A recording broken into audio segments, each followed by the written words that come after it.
So I finally got invited to the virtual voice on Amazon KDP, which will go up on Audible. And what it does basically is it takes your book and generates an AI narration of it instead of narrating it yourself or paying someone to narrate it and producing an Audible book. I have one book that's eligible. I have another book that isn't, and the reason it isn't is because I already did an Audible book with a narrator doing it, an actual narrator, an actual person doing it. And so when you get it, it's still in beta right now. When you get it, eventually, some of your books may be eligible, some may not be. Or they all could be eligible, and they all could not be, depending on how many books you have and what they are. If it's not eligible, when you have it, it will say this thing here, and it says audiobook with virtual voice, add that. And it will tell you this book's eligible. Down here, this one is not eligible.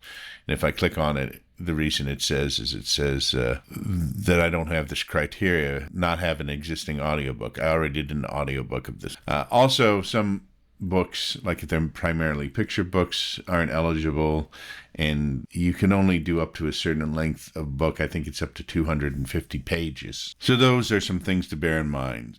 So at any rate, when you go to your bookshelf in KDP, you'll find it is another option, just like you would have an ebook, a paperback, and a hardcover. It adds it as a fourth option. So I'm going to go through this to see how it works and to show you how it works. Basically, we're going to click on this and add an audiobook with virtual voice. So we get this page right here with my novel here and the ebook number. You have to have an ebook for this to also, I think, for this to be eligible. So you have to, once you publish the ebook, I think it appears after a certain amount of time if you already have virtual voice access. So we have some voices here, and you can actually see what they're like. His manner was not effusive. It seldom was, but he was glad, I think, to... His manner was not effusive. It seldom was. His manner was not effusive. It seldom was. His manner was not effusive. It seldom was. But he was glad, I think, to see me. So you can pick what voice, and there are more voices here. I think in the original beta, there were only like 4 voices, but now we can go explore all voices. So we have all of these different voices that we can pick from, and we can play a sample of them in their male and female voices. These are all American English right here. And we have British English as well, or at least one British English. So we have a whole bunch of them. There's a page. So you can go through these and pick whatever voice that you want. So there are a lot of different accents here. And one thing you'll want to consider is, do you want British accent? There's even at the very end, it looks like, there are some Southern accents here. His manner was not effusive. His manner was not effusive. If we go back, we have more British. We even have Australian. His manner was not effusive. It seldom was. But he was glad, I think, to see me. So one thing you're going to have to consider is the accent appropriate, or does it go with what? Does it go with your book, or does it go with the character of your book or the setting of your book? Like if your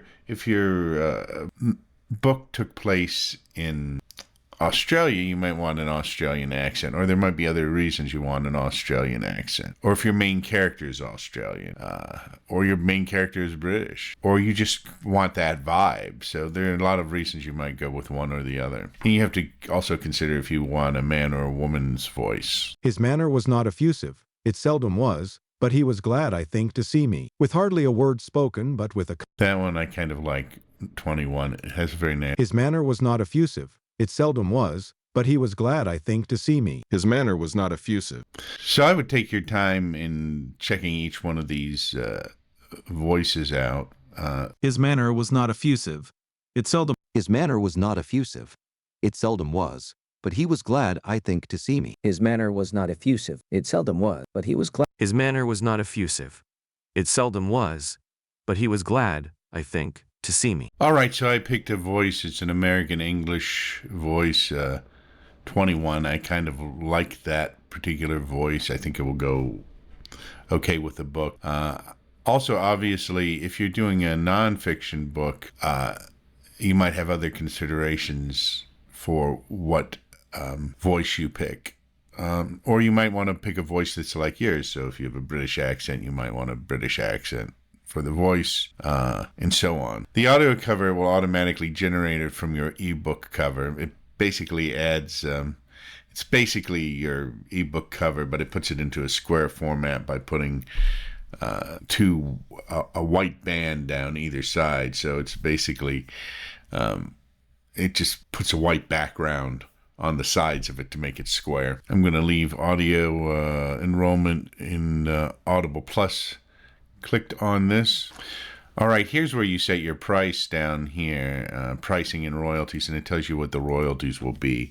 So if we put like $6.99, for example, it will get $2.80 royalties out of it because it's a 40% royalty rate. So you can set it anything from $3.99 to $14.99 for the audiobook, depending on what you want. All right, so if we, like, for example, we can change it to see how it affects the royalty as well. We change it to $3.99, it's $1.60 royalty. I think I'm going to go with $6.99, at least to start. I might drop the price of it at some point. See how it does there. I assume you can go back and change that. I haven't tried that yet because this is the first book I'm doing. So then the next thing is we can open Virtual Voice Studio, and this allows us to listen to it and make some changes to it. You can also just publish the audiobook straight out. It says both your ebook and audiobook will be unedible until the publish. What happens if I update my ebook? All right, so I looked it up, and it said that if you update it, it doesn't automatically update the audio version, so you'd have to regenerate it. And if you want to use Virtual Voice Studio, you'd have to re-edit it as well. So they're considered kind of different versions, but you can keep them kind of the same if you regenerate it. So you are able to regenerate or edit your book and do a different version, just like you would a regular ebook. And I'm assuming you'll be able to change the price as well if you decide to go up or down in the price. So let's open the Virtual Voice Studio right now. Of course, you're going to have to wait until they publish the version that you're going to have to wait to publish the version, or you'll have to wait until they publish the version that you put in before you can update it. So if you put a version of the audiobook up before you can go back and submit a different one or change it, you're going to have to wait for it to be reviewed and published, just like you would with an ebook or even a paperback book on KDP. So now we can go down and we can review each chapter. If you want to go through every chapter, you can. You can add a pause, change the way it pronounces things, and change the voice speed in this as well. You can actually change the length of the pause. That may be pretty useful, and depending on how much effort you want to put into it, going through editing stuff, because I've found messing with AI or text to AI documents in other programs that sometimes a pause is nice, like for instance adding a pause after it says a title, a slight pause or something. So you can do that to your own specifications or your own preferences. Also, it looks like up here we can select chapter voice, so we can change chapter voices. That's pretty interesting, because that means you can change it between a man's and a woman's voice if you wanted to. So if the chapter was mainly a woman speaking, you might want to have a woman's voice. If it's mainly a man's voice speaking, you may want to have a man's voice. It just depends on if you want like a consistent narrator through the whole thing, or you want to switch chapter voices for whatever reason, like maybe they're different characters that are reading them and you decide that you want a different voice to delineate that. So there's some creativity you can get in that. So we can edit pronunciation on there, and we can change the voice speed to some extent. I have heard this voice speed currently isn't that useful because I think the minimum amount you can change the speed is 25%, and that may be a little bit too much. It's not real fine-tuned from what I understand. So let's play the audio. Chapter 4. Living in a Material World. Menzel lived in a small white house with black shutters and a red tile roof. It was obscured by bushes and embraced by ivy. The walkway as well as the driveway were made of gray gravel. A Persian cat sat in a window and watched for intruders. The inside of Menzel's home was quite comfortable. It was carpeted by oriental rugs and ancient tapestries hung on the walls. There were shelves and more shelves filled with books. All right, so the book sounds pretty good to me thus far. You can obviously go into a level here where you could go through the entire book to see how it sounds, or just listen to a few chapters, whatever you feel is appropriate, or however much effort you want to go into. So you don't even have to go into this editor if you don't want to. It automatically kind of pauses at after these titles, so it knows the titles. So that's a nice thing. So you don't have to go into each title, because there really should be a slight pause after it says chapter 4 and after it says the title of the chapter, and then it can go into it. It seems to adjust pretty well. It even recognizes if something is like a question or something, and so it changes the inflection of its voice somewhat when it does that. So it's actually pretty good quality, but I think you want to spend the most time probably going over the voices. I spent a little more time going over voices that I didn't show in this video, because I went through a bunch of and find one that you like and you're comfortable with and you think that fits with your either your novel or your nonfiction book or whatever you're publishing. The other thing is pronunciation. That's something you may want to check if there are certain words where it may get confused. It seems to be doing pretty well. Certain names it might have problems with. I didn't encounter any with what I've listened thus far.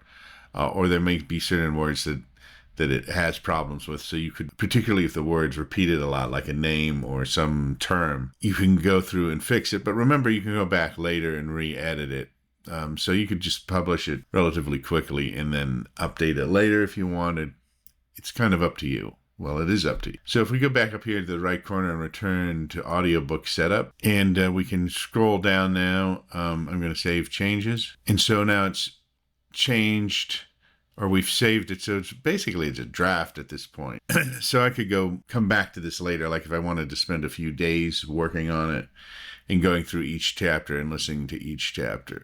And so if we go back to bookshelf, you'll see it's here, and we can go back to continue setup, and it's back where we left off. And so we have it all set up here. You can also go back, and if you find a better voice or they come up with a better voice later, you can redo the whole thing again.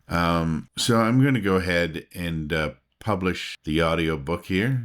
So it's been submitted. It can take up to 72 hours for your title to be available for purchase on Amazon. So basically works like any other book you publish on Amazon, KDP.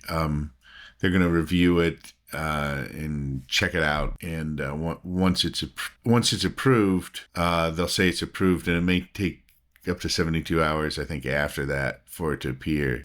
So let's hit done right there, and it says publishing right, and it will tell you when it's live, and once it's live, it's also going to take a little while for it to show up. I think it takes up to 72 hours for them to approve it, but it can be much less sometimes. And once it's live, they'll tell you, but it may take a while to show up in the search as well for that. It's basically just like if you've done an ebook, which you would have had to have done to be eligible to make an audiobook, because they generated from the ebook. It's the same process, basically. So that's how you publish a book on KDP, or an audiobook using virtual voice on KDP.